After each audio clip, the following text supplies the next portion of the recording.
Hi friends, Telangana రాష్ట్ర ప్రజలందరికీ అదిరిపే శుభవార్త. ఆసరా చేత పెన్షన్లు భారీగా అయితే పెంచారండి. పెంచిన డబ్బులు ఎప్పుడు ఇస్తారనేసి ప్రజలైతే చాలా చాలా ఆతృత అయితే ఎదురు చూస్తున్నారు. ప్రతి ఒక్కరు కూడా ఇన్ఫర్మేషన్ క్లారిటీగా అర్థం కావాలంటే స్కిప్ చేయకుండా అయితే వీడియో అయితే చూస్తేనే మీకైతే అర్థమవుతుందండి. లేట్ చేయకుండా అయితే వీడియోలోకి అయితే వెళ్ళిపోదాం. పాత వారికి, వృద్ధులకి, వితంతులకి, ఒంటరి మహిళకి 4,000, వికలాంగులకి 6,000 రూపాయలు అయితే పెంచడం జరిగింది. ప్రతి ఒక్కరు కూడా ఈ ఆగస్టు 15 నుంచి 30వ తేదీ వరకు అయితే ఖచ్చితంగా అయితే వస్తాయి. ప్రతి ఒక్కరు కూడా NPCI లింక్ అయితే చేసుకోవాలి. Phone number, Aadhaar card link చేసుకోవాలి.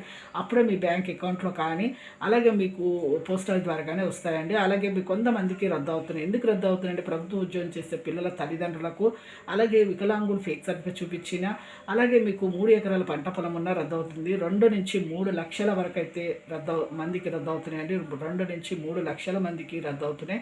అలాగే కొత్త వారికి, వృద్ధులకి, వితంతులు, ఒంటరి మహిళ 4,000, వికలాంగులకు 6,000, HIBD, చేనేత, మగ్గం కార్మికులకు 4,000, బీడీ కార్మికులు 2 సంవత్సరాల అనుభవం అయితే ఉండాలి. వీళ్ళకి కూడా ఆగస్టు 15 నుంచి 30 తేదీ వరకు అయితే ఖచ్చితంగా అయితే పెంచిన డబ్బులతో సహా అయితే వస్తాయండి. మన సీఎం గారు ఇప్పుడు ఇంతవరకు అయితే 6 గ్యారెంటీ అమలు చేస్తారు. ఇప్పుడు ఈ డబ్బులు అయితే ఖచ్చితంగా ఈ నెలలో వేస్తామని కూడా చెప్పడం జరిగింది. లైక్ చేయండి, షేర్ చేయండి, సబ్స్క్రైబ్ చేయండి. Thanks for watching.